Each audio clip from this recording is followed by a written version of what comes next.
Yo, good day, what's up mga padre? So ang video ito ay patungkol sa mga iilang tao na nakakaramdam ng pakiramdam na gusto nila is magkaroon na ng pagbabago sa pagkatao nila. Parang nakakalito. So ito yung pakiramdam na parang nagsasawa ka na sa buhay mo or sa sitwasyon na meron ka ngayon at gusto mo nang mabago lahat yun or gusto mo nang maging mas better na tao. At yung mga nakakaugalian na until now is hindi ka nag-grow, gusto mo nang tanggalin sa buhay mo. Pero ang problema is hindi mo alam kung paano mo sisimulan or hindi mo alam kung anong transition ang pwede mong gawin para mabago lahat to. So naisip ko lang to kumpadre kaya ginawan ko na ng video dahil sure ako yung i-share ko sa'yo is magkakaroon ng konting ambag dyan sa buhay mo. Okay, simula na tayo. Quick story kumpadre. 1 year ago, mga panahong stress na stress ako sa hindi malamang dahilan. Dahil may mga bagay ako na gusto kong gawin pero hindi ko nagagawa sa di rin malamang dahilan dahil sa mga distraction at syempre yung responsibilidad na meron ako. At halos gabi-gabi bago ako matulog,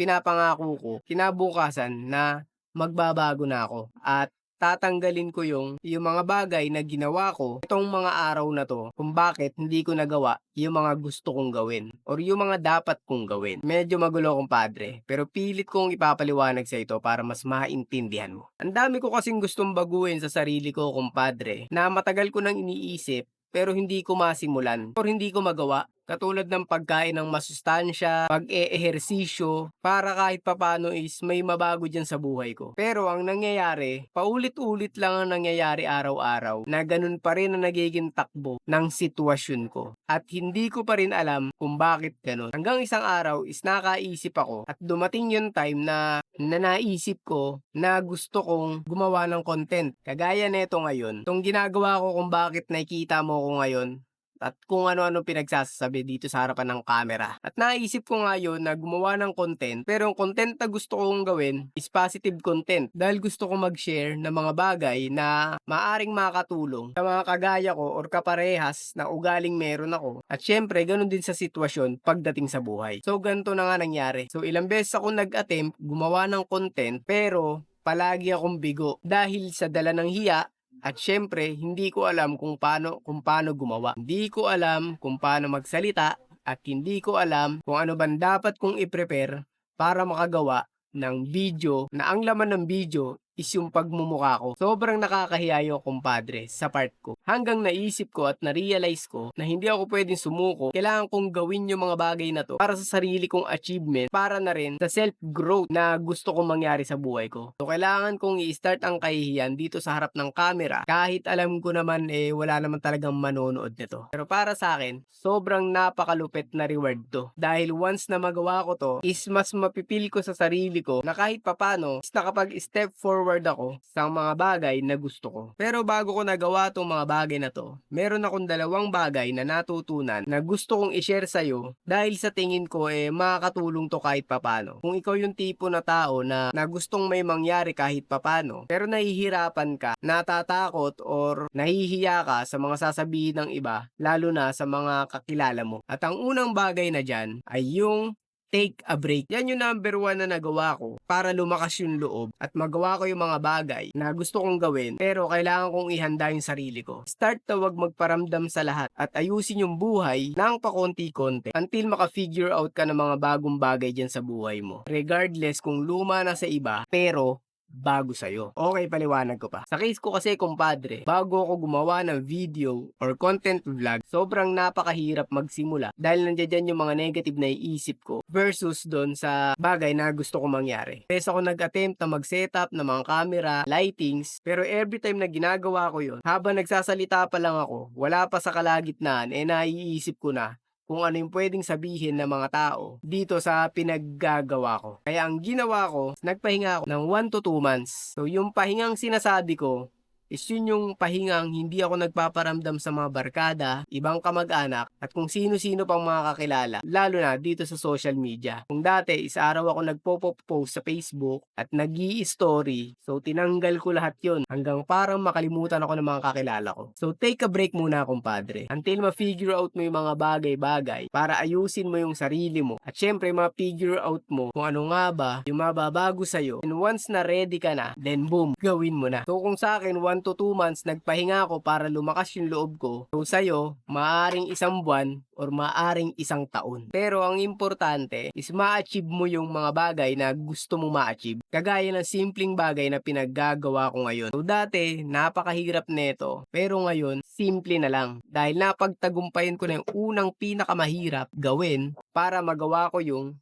pinaggagawa ko ngayon. So, napaka-solid ng pakiramdam na yan, kumpadre. Pag na-achieve mo yung achievement na gusto mo mangyari sa buhay mo. Dahil yan yung pinakaunang step para magdire-diretso at ma-program yung utak mo na kapag mayroon kang gustong gawin, kahit sobrang nahihirapan ka sa environment at lifestyle na meron ka na nagdudulot ng distractions, matututo ka na kahit nasang lugar ka, magagawa mo yung mga dapat mong gawin. At tanging ikaw lang ang magiging proud sa mga bagay na yan. So magkaiba tayo kumpadre ng gustong ma-achieve sa kanya-kanyang buhay natin. Pero ang importante is ma-fulfill sa simpleng bagay na yan yung gusto mong mangyari sa buhay mo. So puro buhay na lang yung mga pinagsasabi ko dito. Pero sure ako is naiintindihan mo kung ano yung gusto kong iparating. Basta ganun na yun. At ang pangalawa na dyan is yung find people to encourage you to be better. So, hindi ko alam kung tama yung English na yan. Pero, ang ibig sabihin yan, sumama ka sa mga taong may magandang pananaw sa buhay na maaaring mag-encourage sa'yo para mag-build ng confidence sa pagkatao mo. Tama ba yun?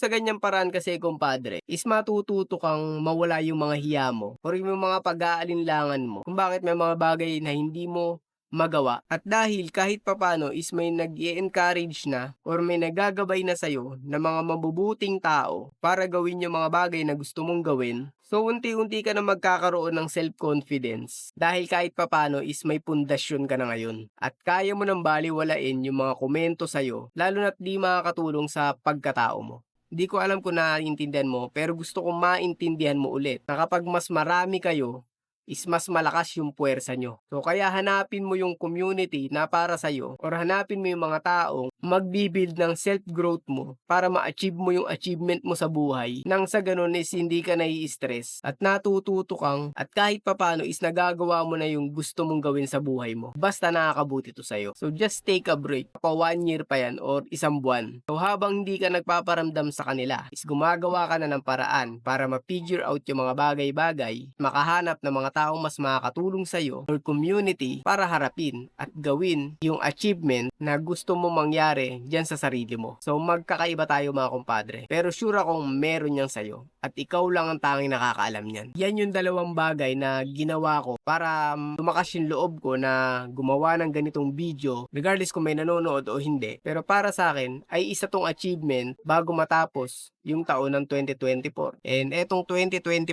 na to, kumpadre, kahit papano is kumakapal na yung mukha ko na humarap kahit walang nanonood. Wala akong pake. Execution is the key, kumpadre. Pero sure ako na lahat ng mga iilang taon na nanonood sa akin is kahit papano is may mapupulot na mabuti. Kahit katiting. Yan yung dalawang bagay na gusto kong i-share sa'yo para kahit papano makatulong at magawa mo rin. Katulad ng mga ginawa ko. Huwag mong sayangin tong taon na to, kumpadre. Trabahuin mo na yung sarili mo na ma-figure out or maabot ng mga achievements nang hindi kinakailangan ng pera. Lalo na pagdating sa sarili mo. Dahil once na magawa mo yung mga bagay na yan, matututo ka na ulit na ma-appreciate yung mga bagay na hindi mo na na-appreciate ngayon. Tulad nung bata ka versus sa panahon natin ngayon. Sa panahon ngayon sobrang hirap na maka-appreciate ng mga bagay-bagay na meron tayo dahil na rin dito sa social media. Basta ganun. Maniwala ako, kumpadre. Kung gusto mo may mabago sa buhay mo, is sapat ka na. Tatrabahuhin mo na lang yung mga abilidad na meron ka at pagyabungin yan. At hindi lahat yan is kinakailangan ng pera. Tumingin ka sa paligid mo, kumpadre. Lahat ng mga bagay na meron ka is sapat na yan. Talinuhan mo lang, kumpadre. At gumawa ka ng paraan para hindi ka lamunin ng katamaran. Dahil yan yung nagpapahirap kung bakit nasa sitwasyon pa rin tayo ng buhay natin ngayon. Feeling natin hindi tayo nakapag-step forward sa mga bagay-bagay. Sobrang lalim ng usapin pagdating sa ganyan, kumpadre. So gusto ko lang maintindihan mo na sa bidyong to is kung gusto mo talagang maging mabuti or mas better na tao, kinakailangan is simulan mo sa sarili mo. Hindi mo kailangan ng pera, kumpadre. At hindi lahat ganun kabilis. Kailangan mo ng pagtrabahuan para may mabago sa'yo. So ayun lang muna, kumpadre, no? Sana nakakatulong yung mga pinagsasabi ko sa'yo ngayon. Alam ko naman na kayang-kaya mo yan dahil nakaya ko rin. Basta ganun. So, bago matapos nga pala 'to, kumpadre, 'no, so promote ko na rin pala yung munting negosyo ko, kumpadre. May paparating na mahalagang okasyon sa buhay-buhay nila at kailangan nila ng taga-picture, taga-kuha ng mga video para sa mga solid na memorabilia is puwede niyong kontakin 'to. Yan yung munting negosyo na meron ako na pinagtatrabahuhan ko hanggang ngayon. Kontakin niyo yan diyan, at may magre-reply sa inyo para sa mga tanong niyo patungkol diyan. Basta kontakin niyo yan, sasagot ako diyan. At hanggang dito lang muna, kumpadre. So, salamat sa oras mo. Comment ka naman diyan sa baba, kumpadre, kung meron kang natutunan sa mga pinagsasabi or sa mga shinare ko ngayon, para makaisip na naman ako ng panibagong topic na pwede kong mai-share sa mga kagaya natin or kaparehas na meron tayo ngayon. Okay, basta yun na yun.